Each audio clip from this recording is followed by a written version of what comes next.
Welcome, everybody, to another episode of Inside Scoop with Alex and Jeff.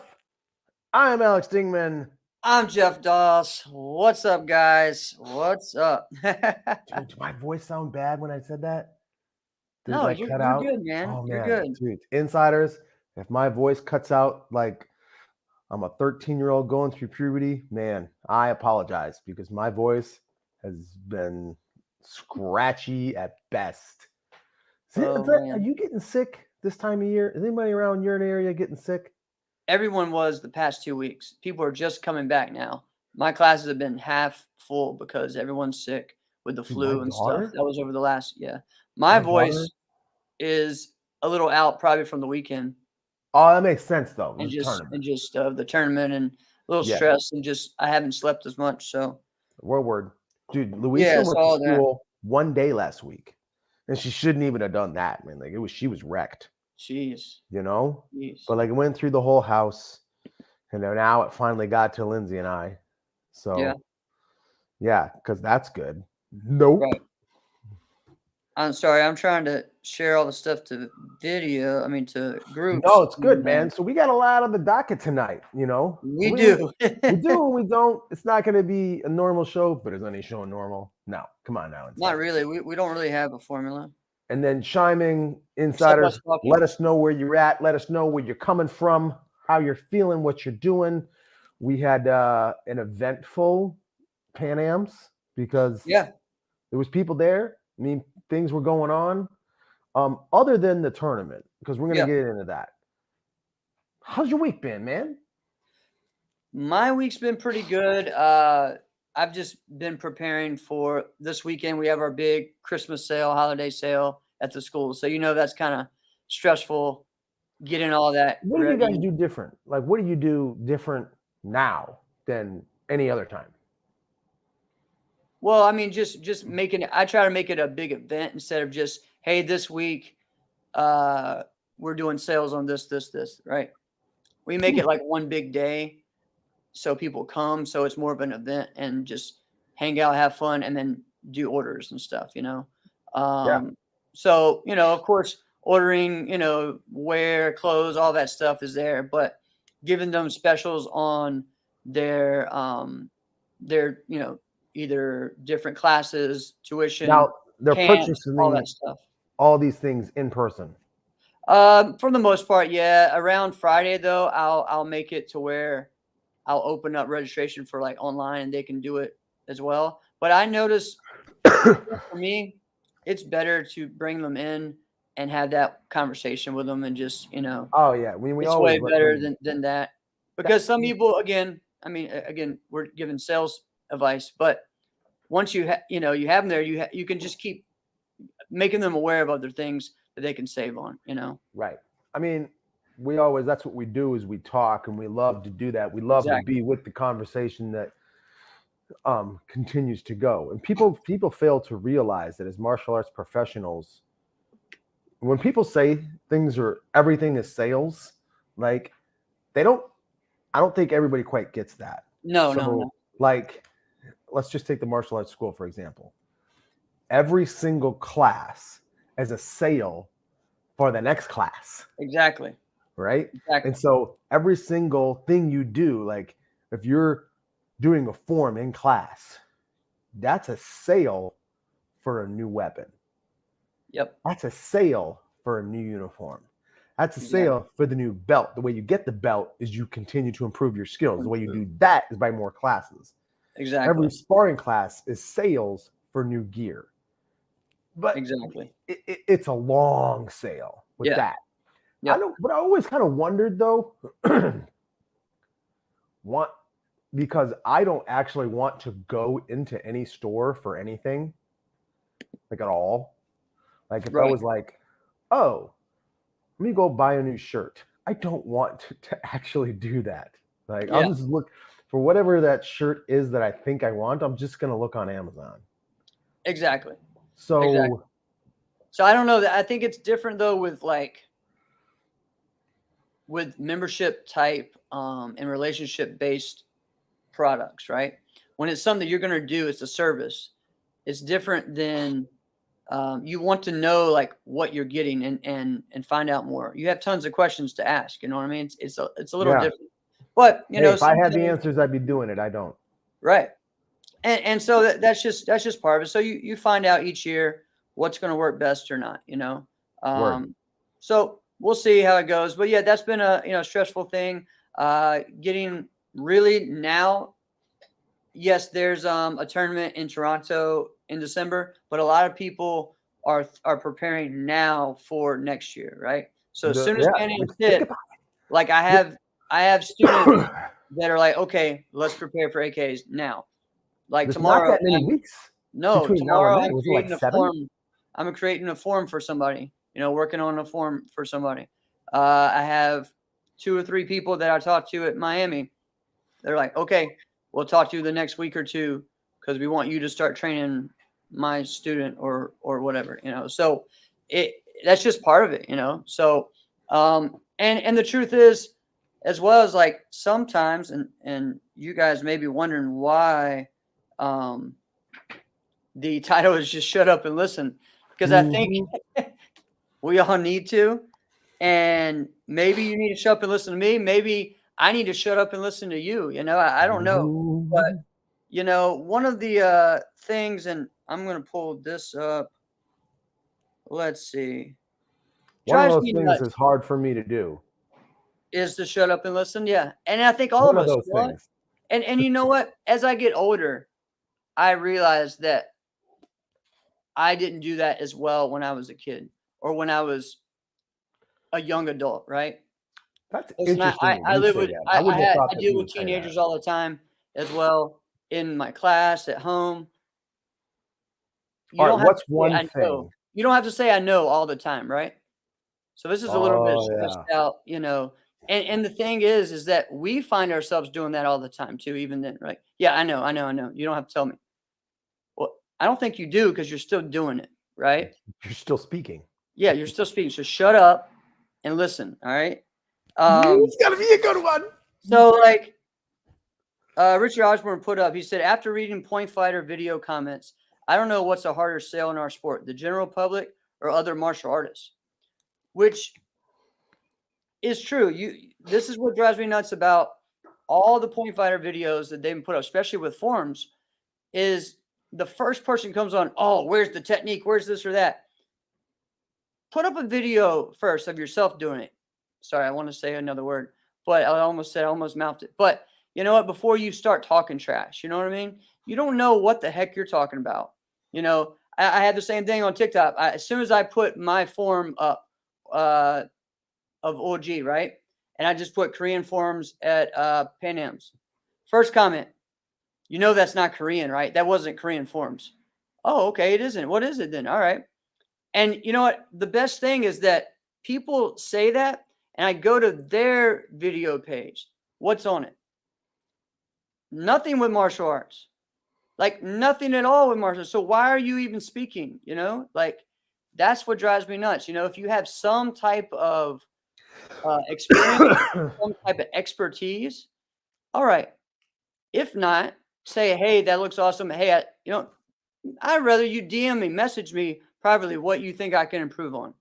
You know, then just try to be, you know, a fake celebrity is really what they're trying to do. I don't even think it's that, but there are just certain guys that almost everybody's got an opinion on everything, but there are just certain guys that just have advice for everything, that just really don't need to be speaking, right? So I'm not, it's so funny that it could be embarrassing that I'm not going to even hint on what it is or who it is. I have a family member. Don't say nothing, Liz. She's in the other room. She can see me. I have an extended family member who, kid you not, right? He's an uncle, right? Mm-hmm. Who to one of our family members was giving breastfeeding advice. Yes, Mike. But yeah, exactly. He's giving breastfeeding advice. Like, let me tell you, this is how you're supposed to do this. Like, let me see if I got this straight. Right. You are giving Then advice on this. Correct. Okay. Correct. Yeah, you're so right, and that's kind of how I feel a lot of times, right? And I need to stop. I need to chill out with that. Andrew and I were dealing with this last night with someone. Honestly, for the most part, like on a conversation, he has valuable advice, but I just feel like people that have only been doing tournaments for the past 5 to 8 years don't see things. They only see things based off of that, right? We had a lot of good conversations over the weekend. Myself, Marcel Jones, Reed Presley, Andrew, just about yes, how things are different, but maybe where we kind of went wrong over the past 5 years. And I think a lot of it was that guys that everyone has someone else on the circuit making their forms up for them, right? And then when they come to adults, they either just keep doing that or I don't know, they just quit. It's like, well, I don't know what to do, Instead Well, of it's you can have because someone as your guide or as a mentor, but you need to learn that next level of being a real martial artist, a real competitor, right? By making your own right. stuff up and having someone watch it and tweak it. I'd rather, like, for me as a coach, I want as much input that like what you feel like you want to be as a competitor, right? I Well, want as that's much input been as you a constant theme, I think, for like, I'd say probably like the last like 12 years, right. or so, where there's a handful of people making all of the forms. And even the ones that they're not making, they're indirectly making because everybody's copying the ones Copying, that they yeah. are making. Correct. You know what I mean? So Yeah. essentially, like, it's all the same thing, right? Right. And that's a sad thing when Mhm. you can take an outsider who really does not know open sport martial arts competition and can look at a creative, a musical, or an extreme division, weapons or not, and go, they all look the exact same. Right. And we can go, no. See, you don't understand. He did a back fist. Right. Hey, Drew. It's the same. Right. Right? And Yeah. essentially it is. It is unfortunate, and I think it's funny just now how certain things that were staples of what, if you were a martial artist, right? Let's say 70s, 60s, 70s, 80s.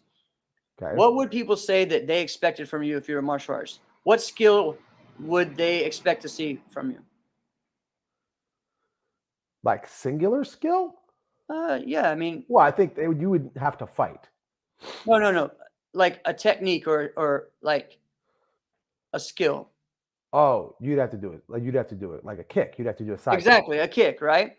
And I feel Yeah. like that now is becoming more and more like less of what people expect out of martial arts, which is sad. And so even, one of the things on this was, on this topic was that, I wouldn't ever even teach. Why should we have to do 3 kicks without putting our foot down? Or why should we have to kick, in forms? It's Why? martial art. Yeah, Wait. it's karate. Why It's should we yeah, kick right. during So forms? it's one of those things that I feel like maybe the whole street fight type thing has gotten us kind of, where, well, kicking is bad. Kicking is a big risk. So people don't appreciate it anymore. And I really feel like judges don't know how to judge it anymore, because they don't do it as much. So You spent that's a real 15 tough years thing. without seeing it in a Right. lot of forms. Right. One of the things, so if people don't know, I've been doing a lot of work with Ross, right? And Levine. Ross Levine, as far as fitness and strength conditioning, balancing, all that, right? Just want to So make sure people didn't think you were talking about Rick Ross. yeah, Want to make true. sure. You know what I mean? Work with him too. Just on the down low. All right. One of the exercises we do is a RDL, right? So what that means is where I take one leg and I slowly bring it up back where my body is going down. So my head's going like this and my foot is going like this, and I'm on one leg. When you do that motion, and I would Yeah. suggest people to do this barefooted, because you really, and you feel all of the muscles in your butt, in your calves, in your shin, in your toes, moving just like this the whole time. Trying there, it feels like it's just going crazy just doing that, right? So Right. imagine what is happening when you do a kick or even you hold a kick. So I think everyone just thinks that when you kick, your foot just has to be solid, it doesn't move. No, it's naturally moving. The muscles in it are moving, adjusting to work on every little thing that you do. So I feel like we don't really necessarily understand that until you do it enough. Do you understand what I'm saying? No? Well, no, I do understand, and I was just It's just processing. way more like, Right. yeah, than people think. So what I love about that is, so when I started picturing a couple things, I remember I always kind of wanted to, instead of get to the point where I could throw like a head level and beyond side kick without moving my head, right? Mhm. I always thought like that's actually extremely hard. Yeah. So I thought, why don't I just put it like at the sternum or at the solar plexus, throw a side kick without my body tipping at all? Holy crap. Yeah.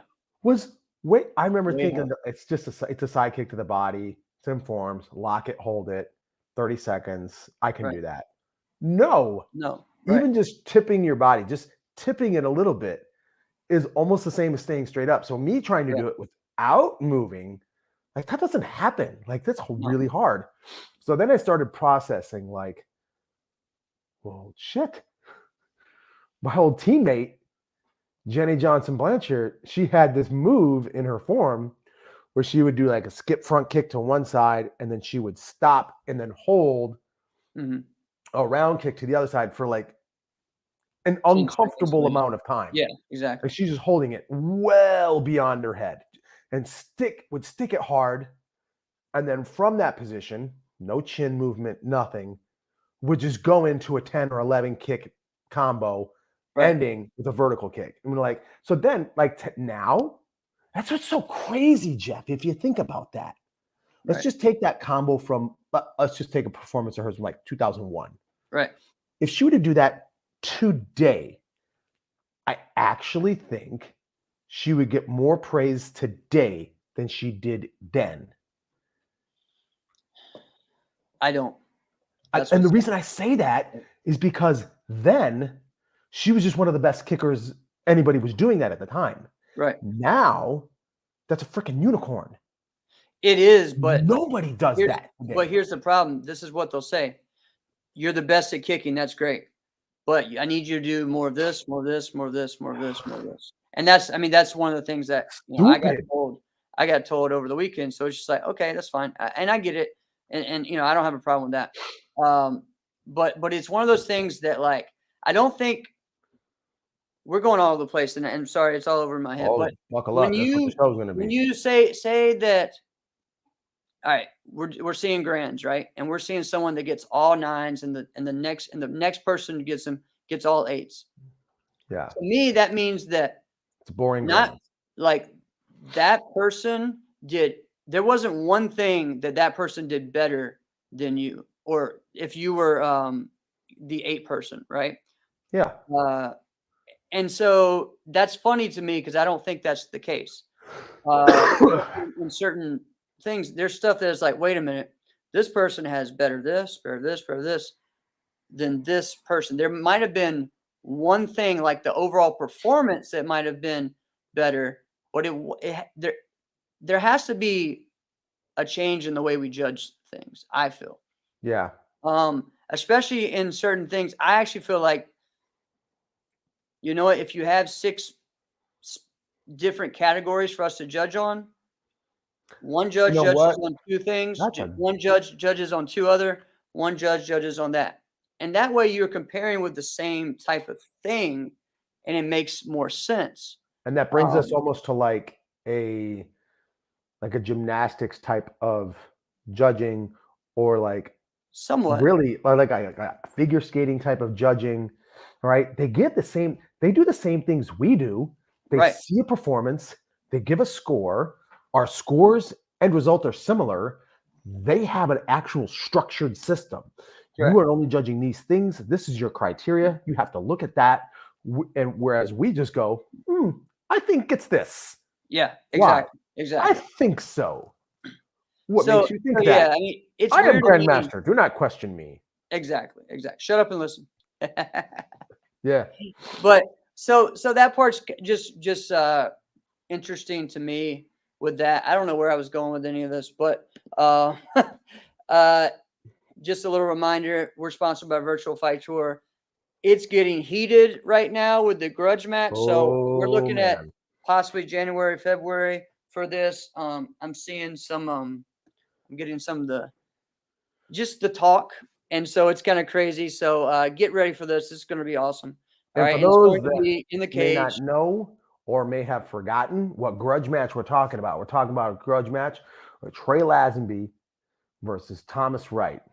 Correct. Now, they called each other out from earlier in the year, and really, Thomas has not fought in what was it, 20 years? 18 years. 18 years? 18 years? Yeah. Yeah. So now he's here. Man, and Yes. he's about it. He's ready to go. Oh, Chris Gorham doesn't like my sweater. Oh, look at this, man. First, two things.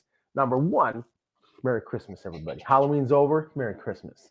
I know Thanksgiving ain't here, but my guy Kurt Duggins doing it Yeah. again. That's what I'm talking about. But yeah, so that's going to be a great my one. dining room. I can't do it in my basement with all my Vikings gear behind me. Oh, right. Andrew, didn't happen at King New York, just scheduling and stuff with the fighters. So, but they will be in there doing this. So, yeah, with the technology we have, there's no reason why we can't do criteria scoring. And again, if you have 6 things and 2 per that, you can still use the same 9.99 or 10 scale, just focusing on those things, the other thing, here's an example. I want to piggyback off of something you said when you gave an example of, when you watch the finals and then one guy gets all 9 9s and the other guy gets all 9 8s, and it looks like the guy who got 9 8s didn't do one thing better than the guy who got 9 9s. Exactly. I remember a time, and I might have mentioned this before, where it was a traditional forms grand, and it was me. I won the Korean division against Chris Walker, who won the Japanese. Now, I know to beat this, I've got to be out of my mind good. And Chris has to mess up at least twice for me to pull off that win, right? Right. Odds not in my favor by a large margin. But I knew, okay, my kicks are going to have to be out of this world, right? Mm-hmm. So I knew, and big spoiler alert, I'm not the greatest Korean forms person in the world, but my gay back is amazing. And I did it sideways because that's the way it looks best, right? So it didn't matter. It looks best, right? So I'm extending and I'm laying out that round kick. Boom. It's like a full line, straight line. Step up, stick, and I'm way stretching that thing out. I mean, that side kick was powerful. But if it was something like you were talking about, where it's like, all right, let's look at this criteria.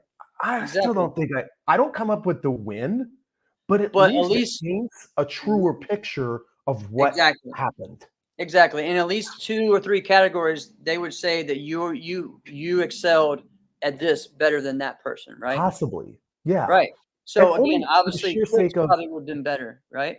Well, maybe balance. I probably would have had the kick, nod, because Chris didn't have the kicks in his performance that I had in mine. Right. So I knew I was like, I'm gonna have to, milk this one as much as I can. So that it might at least, I really like this idea because it at least paints a truer picture of what are we doing here. You know what I mean? Right. Yeah. So one of the things that we've been looking a couple of us competitors this week have been talking about how to pitch this idea to the promoters about a Korean challenge. And, one of the best things that That this might be the person way to told do me, it. Michael, we'll just say his name, Michael Brumet said, it was like, okay, well, what's the biggest circuit in the United States that has Korean forms? And really, it's AAU Taekwondo because it encompasses Tang Soo Do, WT, and ITF. So it's not just like I didn't know that. one different circuit, like one style, one style, one style. It is an open circuit, very Within similar to Taekwondo. very similar to WKF. WKF is an open karate circuit But it's for karate. traditional karate. You know what I'm saying?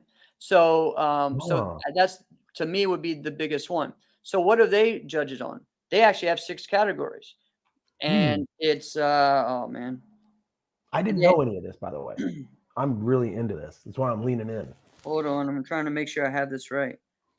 Really cue the Jeopardy background. Okay, music. so we have the merits. All right, merit will be awarded on the basis of number 1, technique; number 2, power; number 3, focus; number 4, rhythm; number 5, grace; number 6, beauty. These are listed in order of importance when judging. So how do you do the last 2? Well, I know. Grace So and again, beauty. and I don't I want to kind of be. thought about that, right? And dude, Michael had a great question. He was like, grace, I would say, would be having good posture, having the balance with what you're doing, right? The beauty would be if the technique is going all the way full and clean through your lines, if it's all jagged and it doesn't come back the right way, that wouldn't be beautiful type performance, right? So it's interesting to think about that, yeah, I know. That's the hard part there, Richard. But everything's a step process, right? How do we do that? So I think it's interesting though. But if you take those 6 and then maybe divide them up by judge, maybe we can get somewhere. But I don't know. Say what you got to say, then I guess we. Well, I think the struggle is because our open circuit was most open in the early 90s.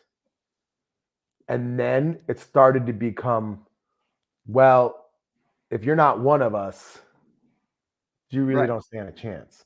Right. So we started to slowly ostracize. I think it was actually more open in the 80s. Well, I thought so, but I wasn't currently competing then, so I didn't. And so, guys, if you haven't looked at watch all the videos that are from this 1985 Bermuda Nationals, Bermuda Internationals. The promoter, Skipper Ingham, just passed away. Amazing guy. I competed against him about 5 years ago at John Chung's tournament. For real? He was like 82, 83 then. Maybe actually older than that. He was. I mean, I think he was in his 90s when he passed away. So he was competing. Yeah. In his 80s. Yeah. Taking his shirt off and doing like breathing kata. Yeah. So dude's legit, right? So you hear that, Limbs? I got to go back and compete again. The guy was competing in his 80s. Exactly. And actually, that's a joke. I'm not doing it again. You will eventually.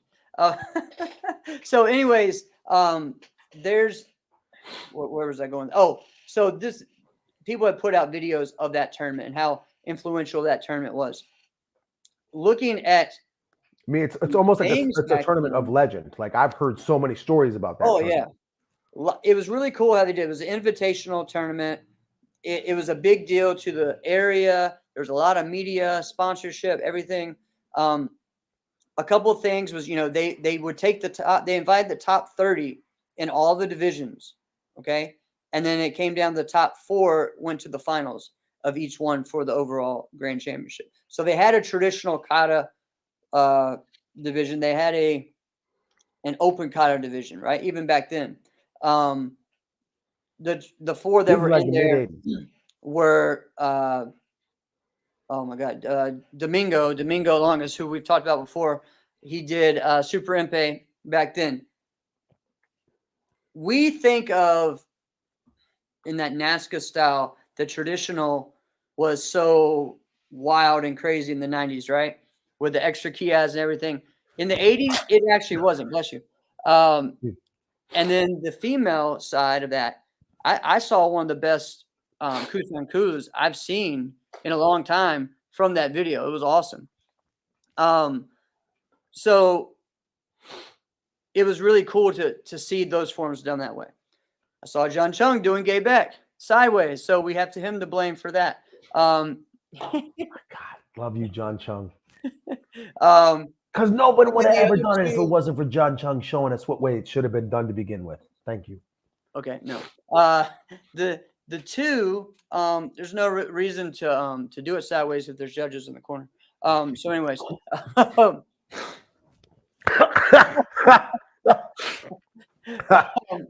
I almost came out my nose. Okay, so, continue. The other two that competed in this were Wushu competitors, George Chung and Keith Hirabayashi. So it was a little different because it was traditional, and I'm seeing like Hirabayashi and George Chung doing aerials. I'm like, wait a minute. But I get what they're saying because it was a traditional Wushu form that they did. But I think Hirabayashi won that. You watching the fighting, you're seeing like real legit, like they don't stop unless there's an actual point. You know, it's not like, oh, there's a clash. Let's see if someone has a point, you know, and that was really cool to see. The other thing is even in the weapons, watching things that were really creative then that I still don't see now, you know, just different strikes and bow strikes. Comment on the forms and weapons because I didn't get a chance to see them yet, but I have things to say about the fighting. Yeah. So as far as competitors that were like really strong, I mean, all of them were, and it was really cool to see. Cynthia Rothrock is someone that, you know what, like she looked freaking strong doing her wushu performances, but it's really cool because she also has a Tang Soo Do background as well. And you see that where it's just amazing, right? Like she is in complete control of her body. So it's cool to see that, right? I haven't watched the rest of the form stuff, the open form stuff. How strong Charlie Lee is. People just need to go back and watch just the power and the speed that he had. Dude, here's so cool about Charlie Lee in his forms. Watching Charlie Lee was like watching someone do a perfect karate class because you just saw it was so cool because you saw like every move that you might do just in a karate class. Like, all right, we're training pseudo blocks today. Yeah. Right. All right. Now we're doing hook kicks. Right. And I probably wouldn't format it the way he did in his forms. However, I didn't see anything imperfect, right? No. And that's the cool thing. Because it was like, wait a second, let me see if I got this straight. You didn't do anything that flowed together, but it was still perfect, right? Yeah. True. And that's where guys today couldn't do that. I remember like it was thought to not be an okay thing to do forms without displaying that you can kick with both legs. Oh yeah, right? definitely. And I remember doing kicks, feeling like you keep talking now. I don't know if I can do it with my left leg. And then I watched somebody do one where I only watched them kick with their right leg, and I can't remember who the person was, but they were considerably better than me. And I'm like, well, shit, if they can do it, I can do it. But the big thing that was the problem. Chime in, insiders, if you can remember this.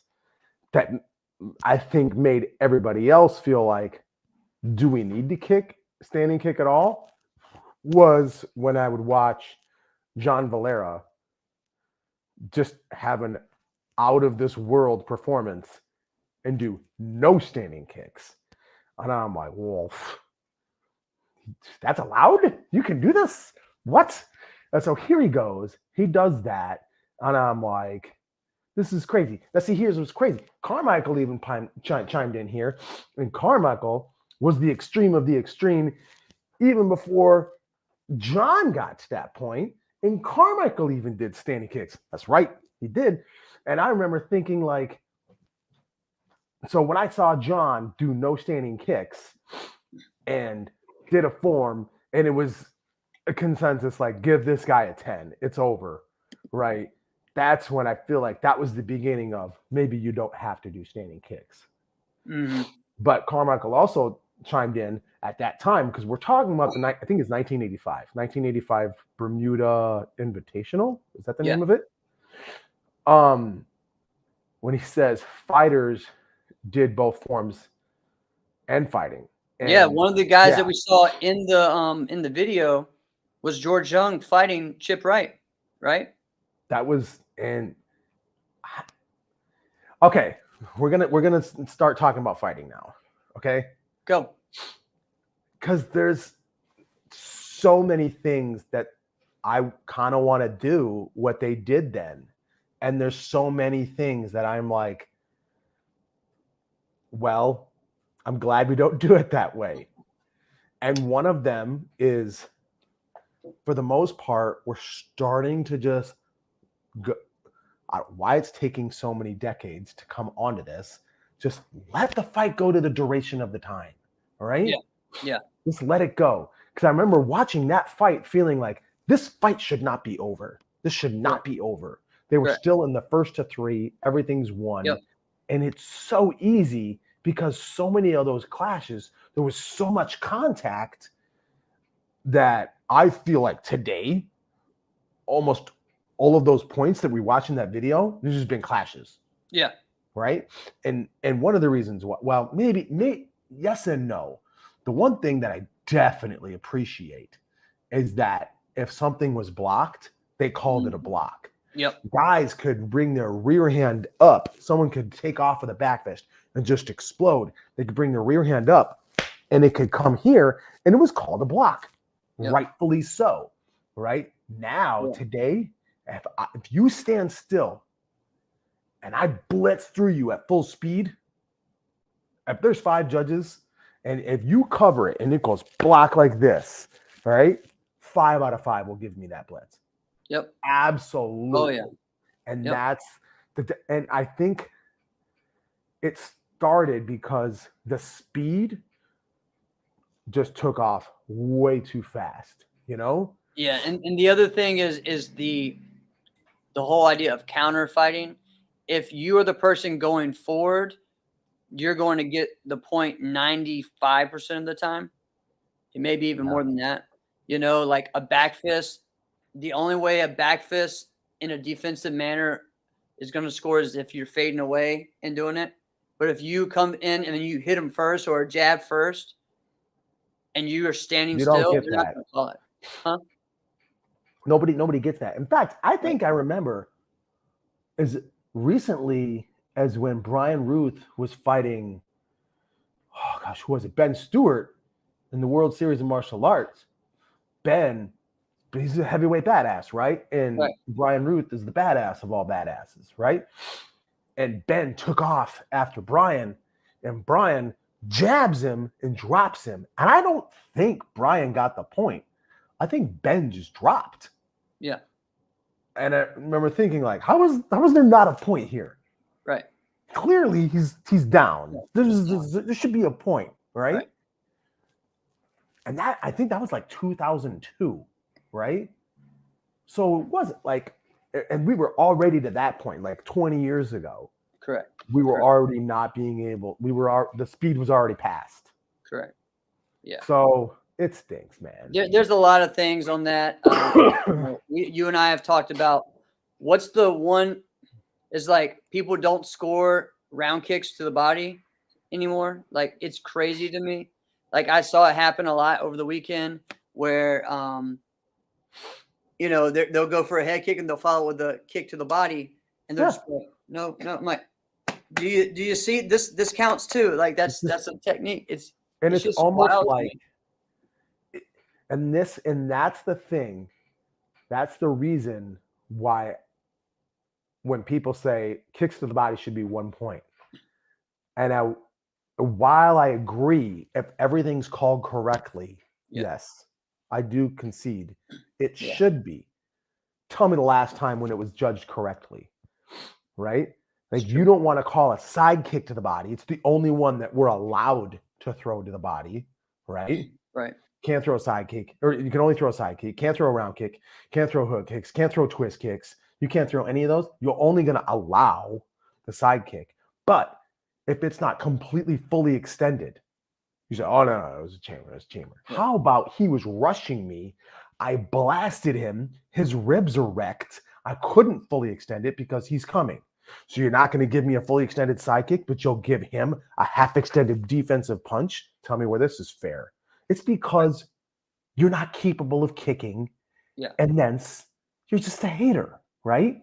Whatever. Right. I don't want to get on this too much. I don't want to get like I don't want us to be just the one that complains all the time, because like we want to our show. One of the things that Cannell told me while I was at Pan Am's was just he didn't realize how much people really like followed our show, and he got so many messages and stuff and saying that they appreciate the show. And I was like, yeah, we get that a lot too, and it's crazy sometimes, right? We don't expect that. And so I don't. Sometimes I feel like it's just you and I talking to each other. Yeah.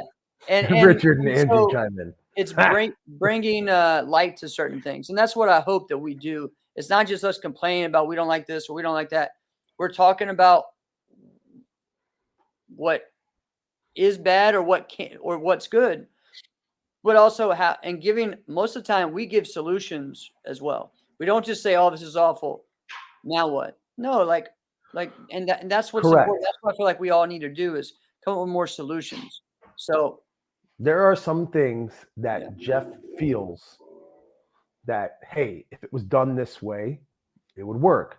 That I don't want to say I don't agree with. I'm just I don't know if I'm there yet. Right. And there's some things that I think that you're not on board with. Correct. You think the one judge. I think there should be no creative musical extreme. It should just be open, right? Right. But those are the things. Yeah. Now let's go back to the Bermuda Invitational. There's a couple other things. I do want to get a couple things as well. So let's go back to that, and then we'll go into these. So the big thing when you first glance at it and you're like, wow, this is different.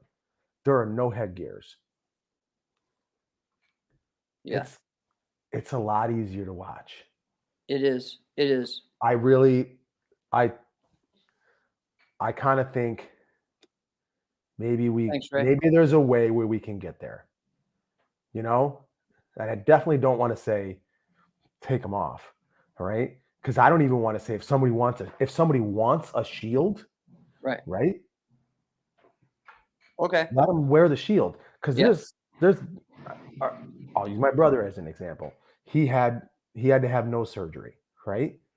If he even gets touched in the nose, it is going to explode, right? It's just the way it is, right?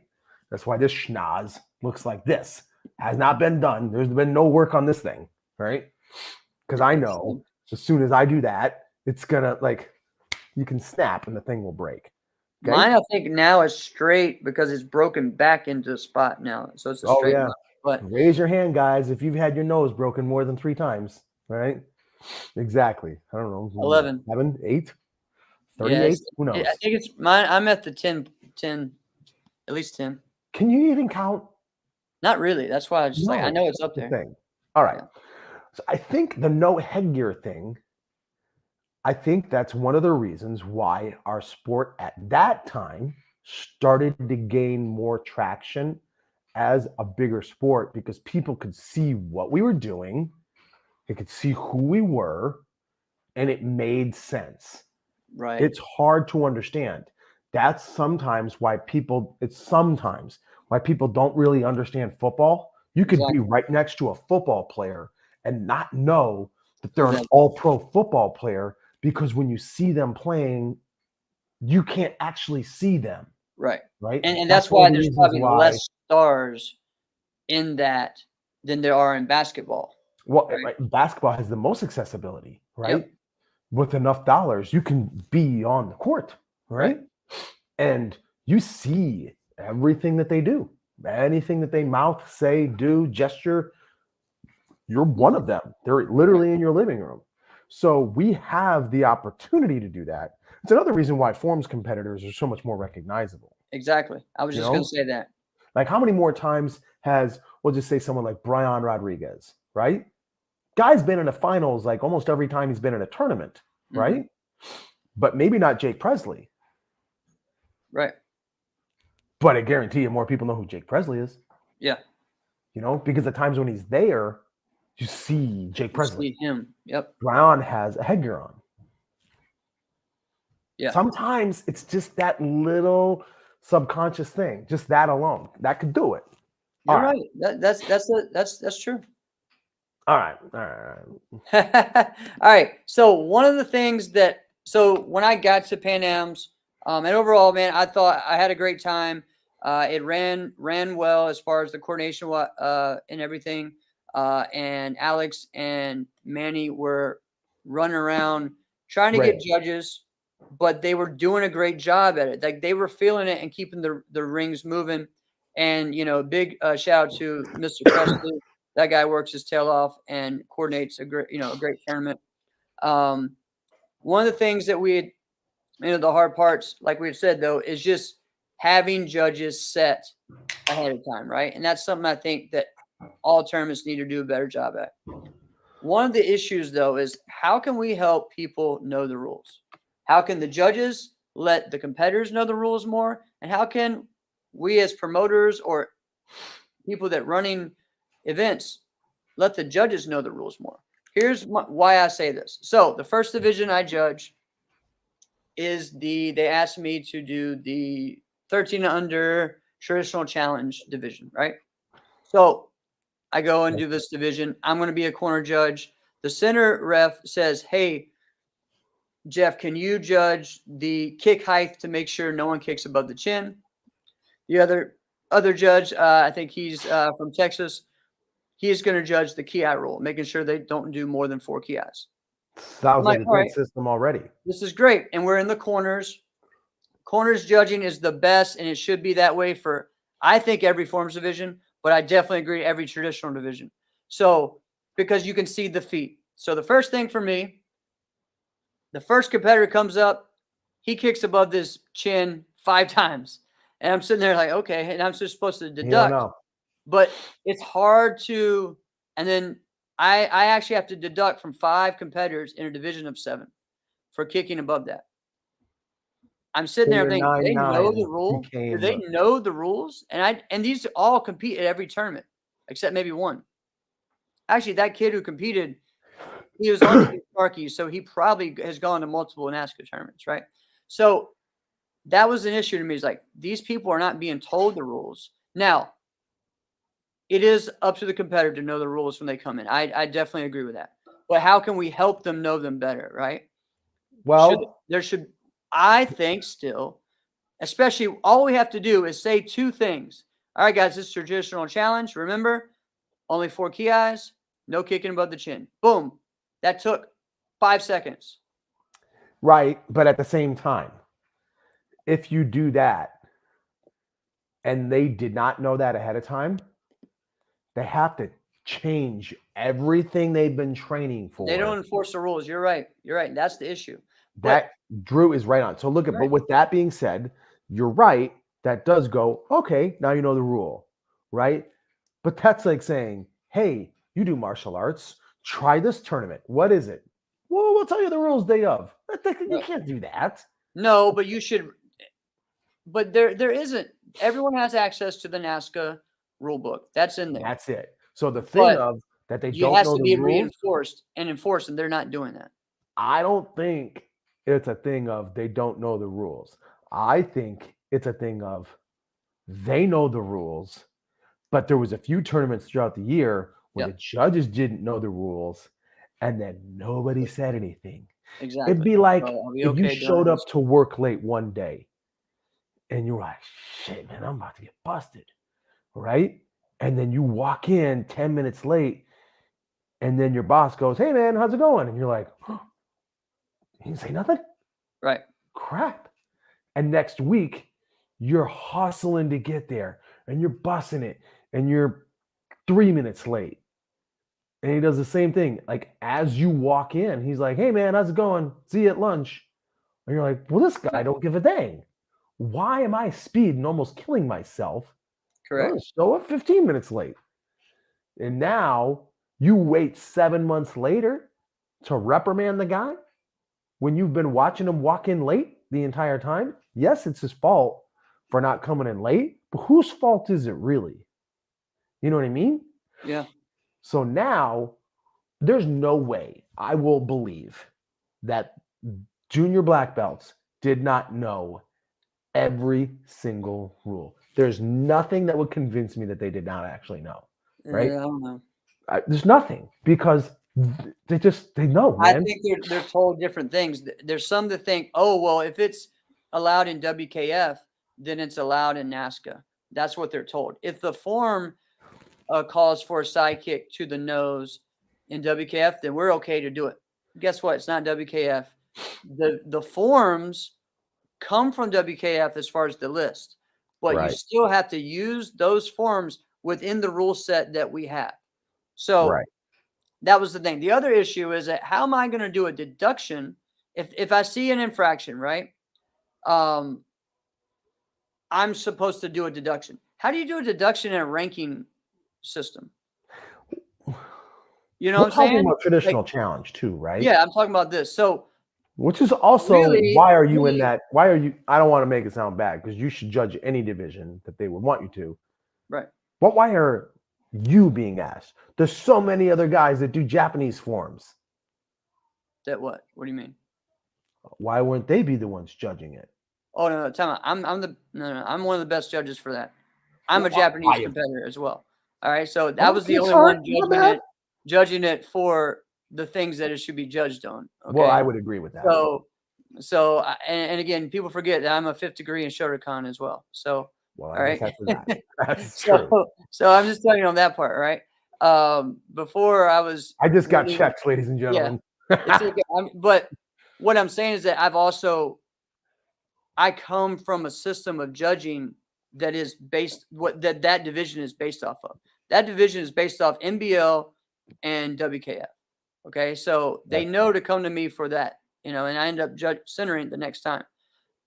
What I'm saying though is that really, if there's an infraction like that, it should be a disqualification. I mean, unfortunately, you didn't qualify for the division.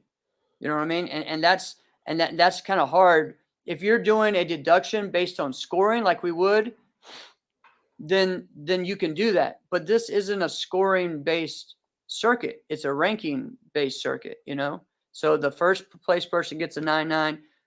I mark down for everyone, but if everyone in there kicked above the chin, then what, right? So I just have to go back to judging based off the overall form, and no one learned their lesson to not kick above the chin. Do you get what I'm saying?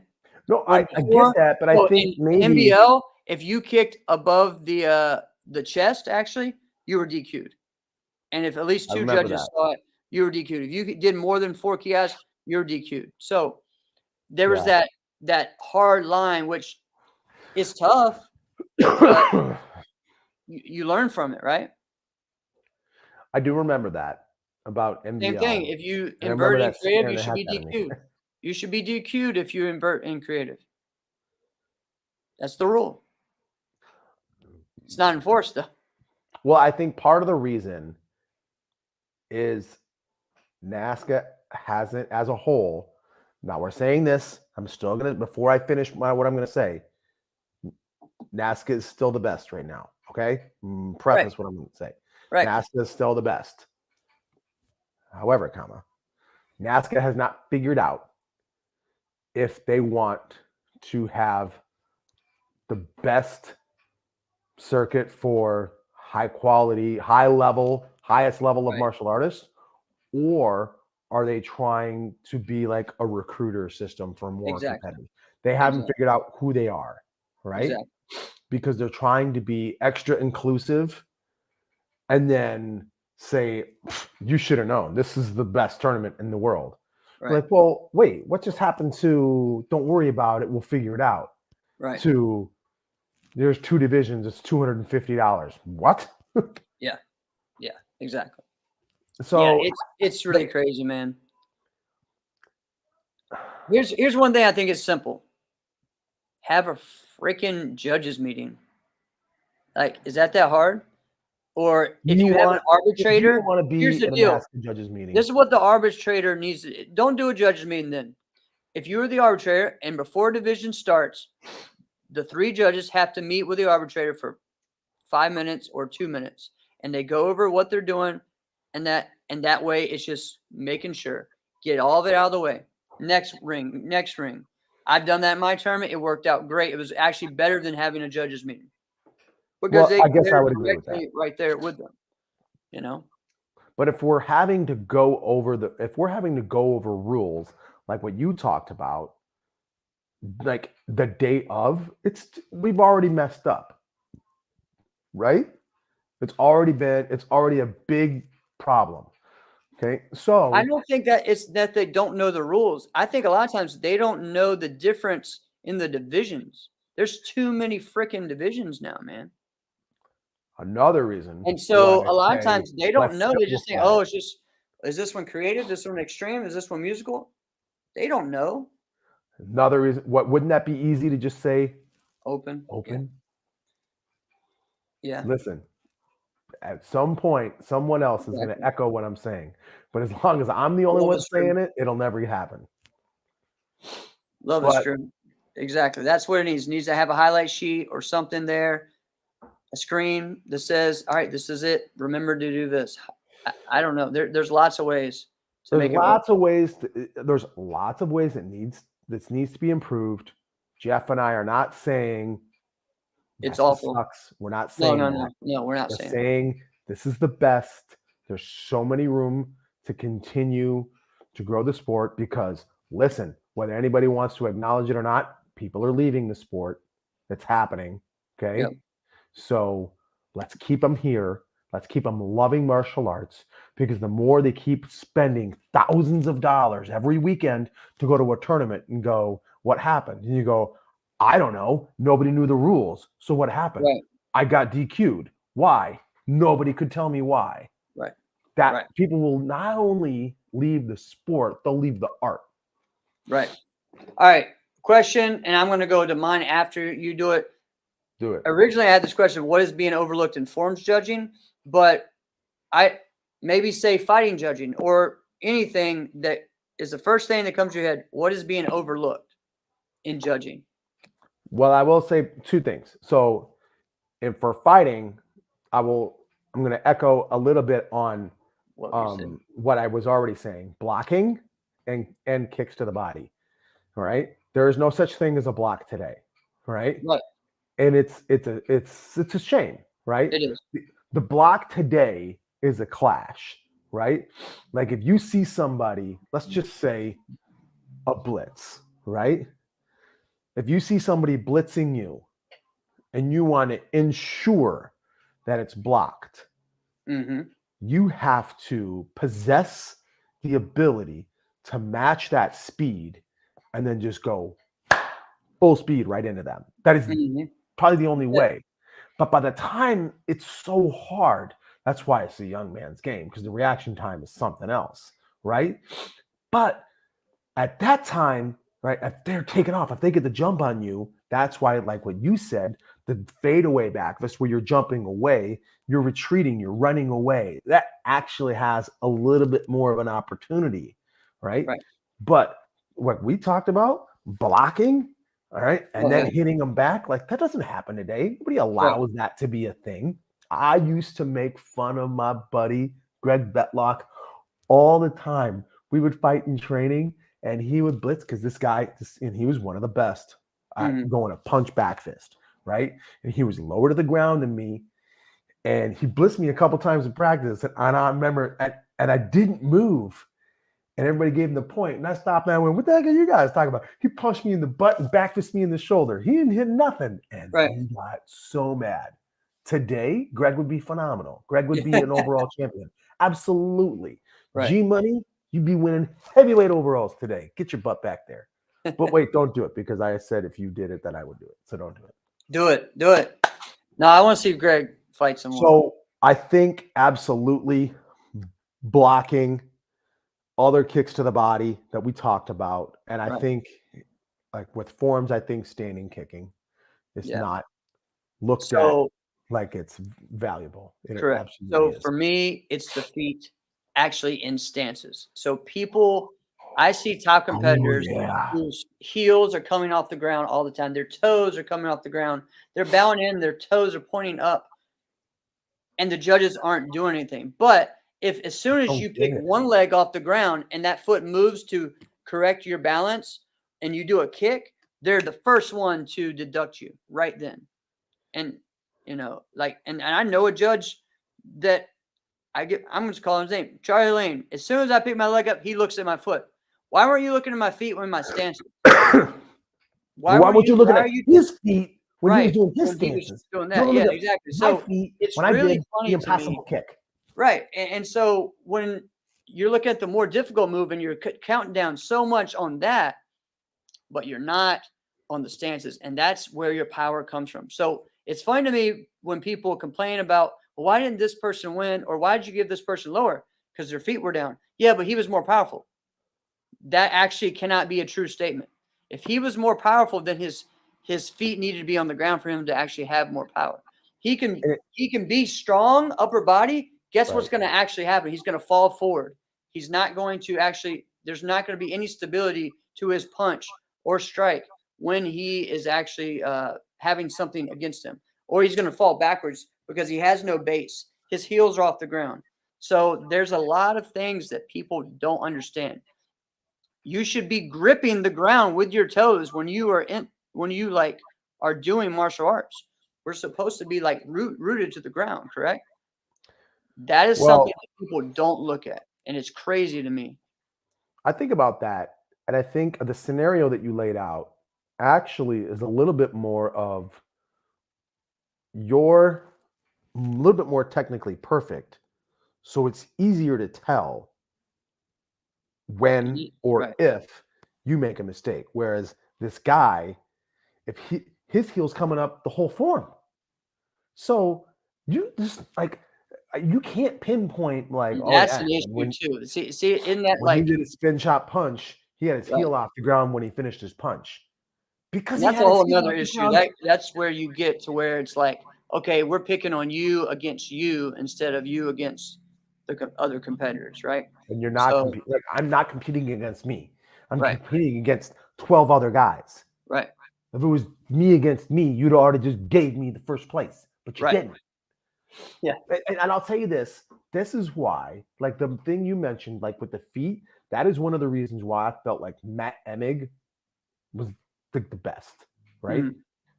Go back and watch some Matt Emig videos and watch that boy's feet. Right. Flat. Right. Flat. And there's so many competitors right now. People say that they have solid stances. They really don't. Their foot is curving up. There's a lot of that. The hands are clean. The hands are cleaner than they've ever been. Yeah. Right. And I will definitely give that to the forms competitors today. Right. I can't say anything about that. The hands are cleaner today than they've probably ever been. But you ain't no Marcel Jones and you ain't no Matt Emig. Right. So I just think that that's something that needs to be looked at and it needs to be more focused on. I don't like that. Well, this is what I judge on. No, actually, all the judges should judge on the same thing. It shouldn't be that, well, when Jeff is he's going to look at your feet, but he ain't going to look at my feet. Like, what? Like, that shouldn't be a thing, right? Everyone should be judging on the same qualities. Well, I guess the question really should be, what would it take to get to the point to where, like you were mentioning before, Jeff, where it's like, all right, Judge A on left corner is judging on these three things. That is the only thing you're focused on, right? Judge B is judged on this. Judge C is judged on this.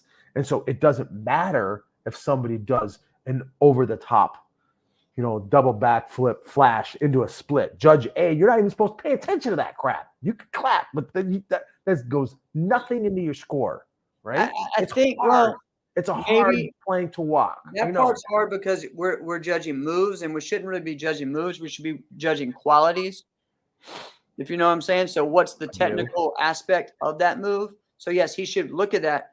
But if he's the one who's talking about technique or precision, then are the legs straight?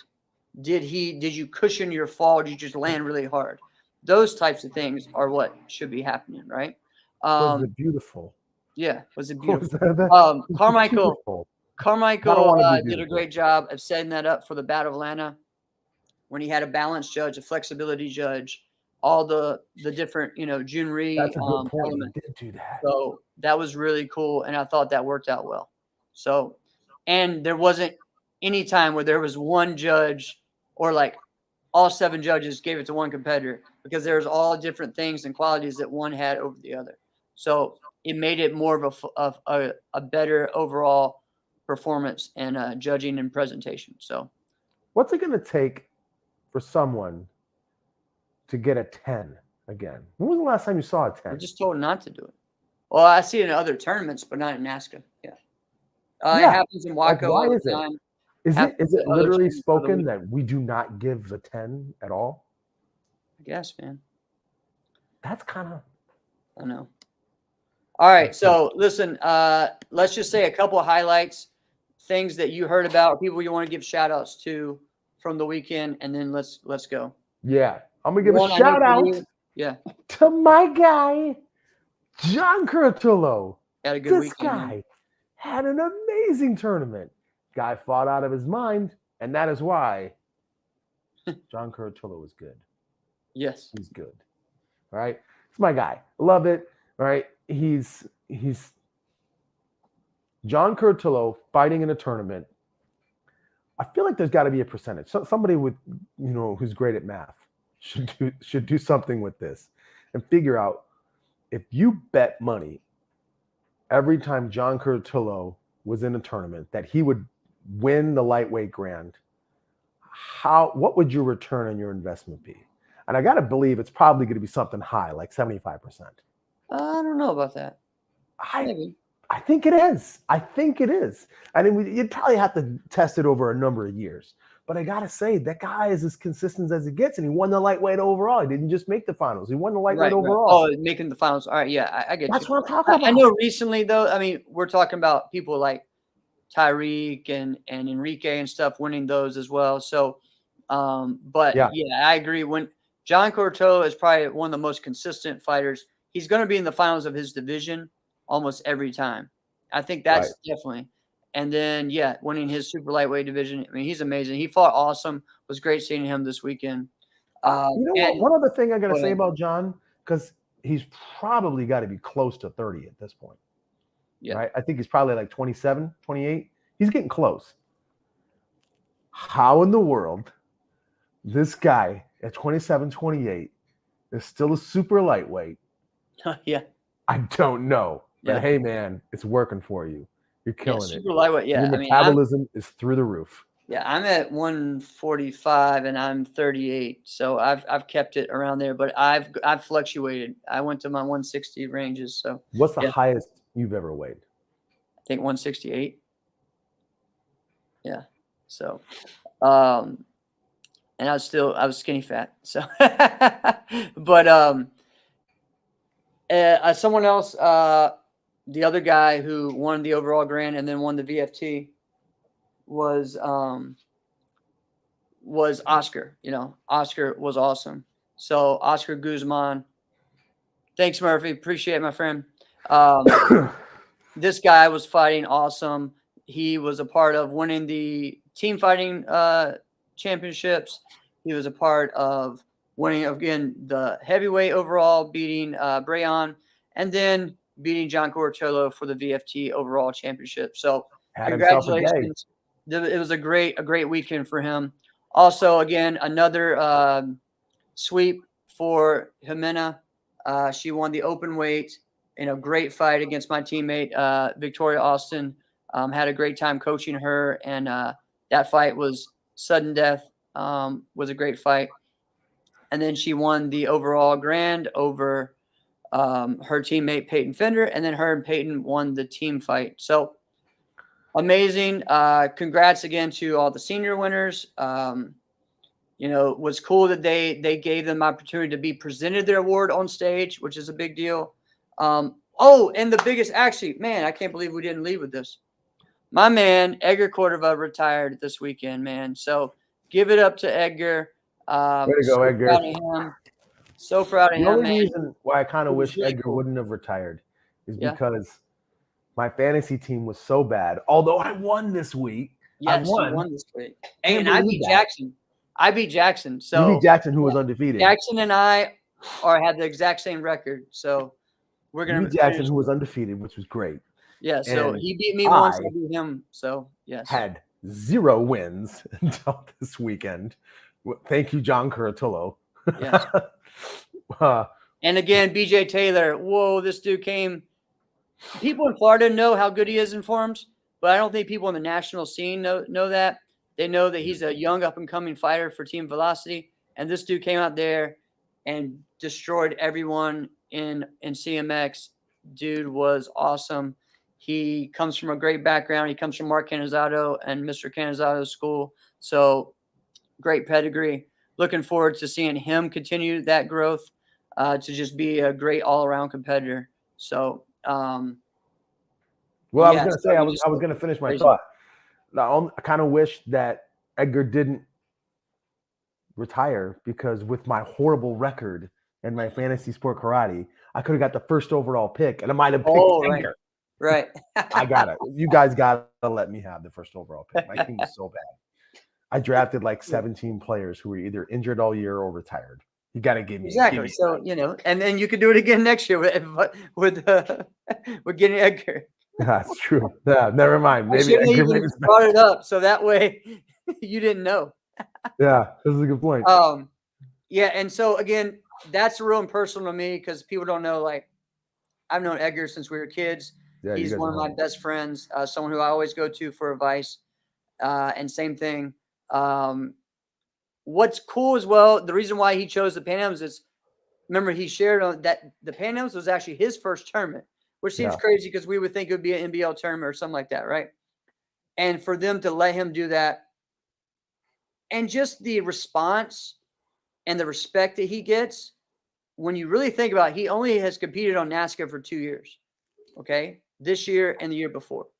So for him to get that love and respect for that as a legend is awesome. And so that's where I have to give just applause to NASCAR for the respect they give to him.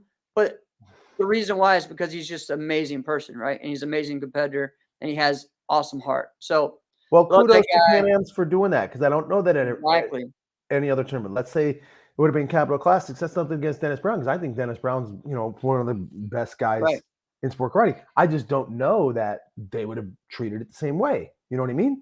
Yeah. Wow, look at that. Of course Cam can come back. Cam, you got an open invitation anytime you want to come in, man. Did you see the last little part, though? What did he say? He's kicking you off, though, if he comes back. That's cool. No worries, man. All right, guys. This is a great show. There's so much more. I'm actually going to be talking about Pan Ams tomorrow at 1 p.m. on the other show. So we had a lot of fun. I was on CTE this week as well. Man, I've just been on a lot of stuff this week. Yeah, that was a cool show. It's crazy. Awesome job, guys, to everyone that competed. Hope you guys enjoyed our discussion. There's so much more to get into. Let's just keep putting out, not our complaints, but the things that we want to see grow. And let's discuss it in a healthy manner, okay? Don't just talk and tell your opinion and don't listen to anyone else, okay? Like I said, the name of this show is just shut up and listen. Because, yes, you can talk, but you need to shut up and listen for a while too, okay? Same thing with me. You know what? My boy Angel just told me, here's a, hey, would you want, my honest feedback on this and that? And I said, yeah, I need to shut up and listen too. It's not just everybody else, okay? So he sent me a whole book of stuff. So Well, you know what? Which Hey, let's not forget. We got like what, 6 weeks, 7 weeks left until of the year. until AKA. It's You crazy. know, so if you think about that, like 6 or 7 weeks until AKA, Start training. and then yeah, everybody comes out like they're a whole different person. When you don't have Yeah, I that think much time, man. it's exactly 2 months, so it should be kind of cool, man. Okay, yeah, so like 7 or 8 Yeah. then. All right, Gonna be cool, so man. it's gonna be a big deal. I can't wait to see what it's gonna be. We're gonna be back in Chicago. All Yeah, right, man. we'll be freezing in the city together. All right, This guys. has been another episode of Inside Scoop with Alex and Jeff. I am Alex Dingman. I'm Jeff Doss. See you guys next week.